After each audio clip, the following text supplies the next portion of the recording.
Totally, yung lugar na yan is talagang gubat, talagang di possible na daanan. Siguro by means of pit makakapunta ka.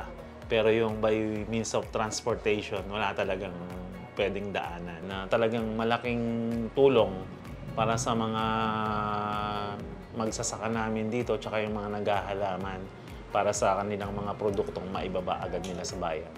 Upland farmers namin, nagtatanim ng mga halamang bunga, halimbawa papaya, mani, mais. Yun talaga ang usualing trabaho nila doon sa Sitio Giso. Wala naman kasing farmers dyan eh, madalang lang.